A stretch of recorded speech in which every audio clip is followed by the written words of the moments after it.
बाली पुत्र जो पैदा हुए उसकी कहाँ सजा हुई? उससे बलात्कार भाई समझो। और ऋषि पाराशर ने सत्यवती से बलात्कार किया और व्यास पैदा, वो उन्हें क्या सजा मिली? नहीं, बलात्कार नहीं था वो।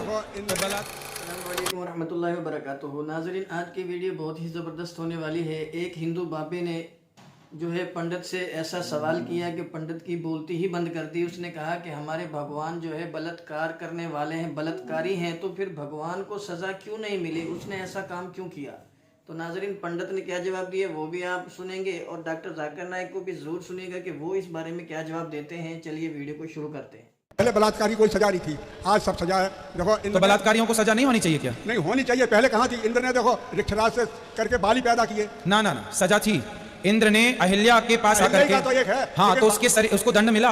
बाली पुत्र जो पैदा हुए उसकी कहाँ सजा हुई? उससे बलात्कार। भाई समझो। और ऋषि पाराशर ने सत्यवती से बलात्कार किया और व्यास पैदा, वो उन्हें क्या सजा मिली? नहीं, बलात्कार नहीं था वो, आप गलत कह रहे हैं। मेरा नाम तोपुपाल है, मैं मेघालय से आया हूँ। मेरा सवाल है, हम लोग श्री कृष्ण को सबसे बड़ा भगवान मानते हैं। जब हम हिंदू शास्त्र पढ़ता हूँ, उन शास्त्रों में लिखा है कि श्री कृष्ण ने शंकरचूड़ के बीवी तुलसी देवी को बलात्कार किया, तो क्यों हम एक बलात्कारी को भगवान माने?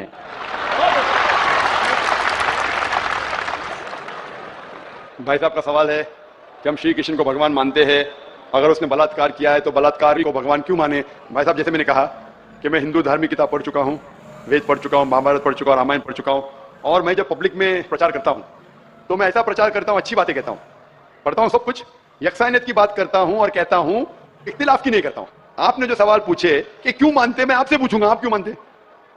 आप अगर कहते नहीं मानना चाहिए तो आप मत मानो।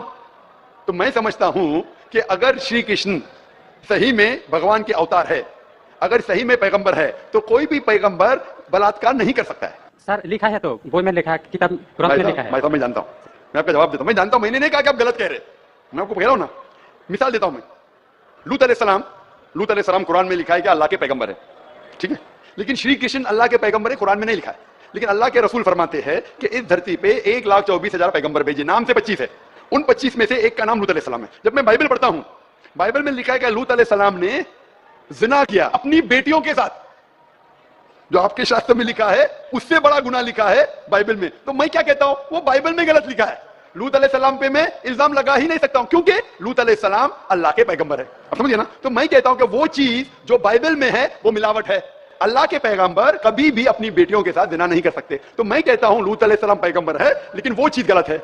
जहां तक कि श्री कृष्ण का सवाल है, श्री कृष्ण का नाम कहीं भी कुरान में नहीं आया है, कहीं भी हदीस में नहीं आया है, लेकिन हमारे पैगंबर मोहम्मद सल्लल्लाहु अलैहि वसल्लम आखिरी पैगंबर फरमाते हैं कि दुनिया में 1,24,000 पैगंबर आ चुके। तो कोई मुझसे पूछता है क्या श्री कृष्ण पैगंबर हो सकते? तो मैं कहता हूं मुझे पता नहीं, हो भी सकते नहीं भी हो सकते। मैं ये नहीं कह सकता हूं कि कृष्ण अलैहिस्सलाम, ये नहीं कह सकता क्योंकि मैं जानता नहीं हूं, बराबर ना। लेकिन अगर है भी तो जितने पैगंबर आखिरी पैगंबर मोहम्मद सल्लल्लाहु अलैहि वसल्लम के पहले आए वो सिर्फ उन लोगों के लिए थे और उस वक्त के लिए थे। आज तुम्हें मानना चाहिए आखिरी पैगंबर मोहम्मद सल्लल्लाहु अलैहि वसल्लम। तो इसीलिए इस शास्त्र के बारे में मैं जानता हूं, श्री कृष्ण के बारे में, मैं राधा के बारे में भी जानता हूं, श्री कृष्ण की कितनी बीवियां दो भी जानता हूं। श्री कृष्ण की 8 बीवियां थी, बाद में जंग के मैदान में 16,100 बीवियों से शादी किया, कुल मिला के उनके पास थे 16,108 बीवियां। कितनी? 16,108 बीवियां महाभारत में लिखा है, और उन 16,108 में से राधा उनकी बीवी नहीं थी।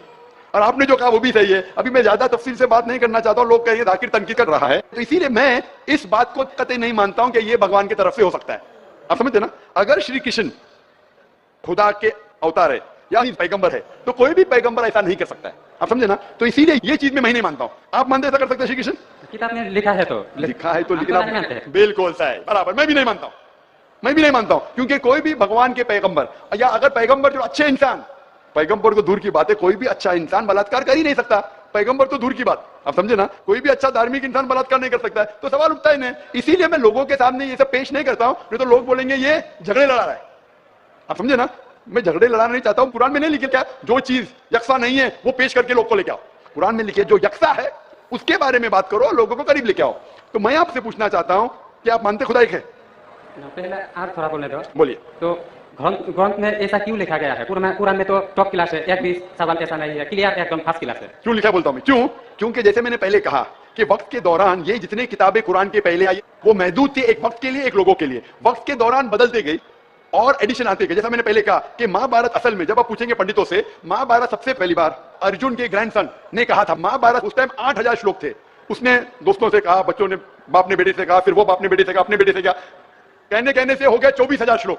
अभी 8,000 से 24,000 16,000 तो कोई ना कोई लिखाएगा ना, खुदा ने थोड़ी लिखे, वो तो इंसान ने लिखे। आज के तारीख में 1 लाख श्लोक है, तो ये सब मिलावट है ना, तो ऐसे मिलावट आती गई।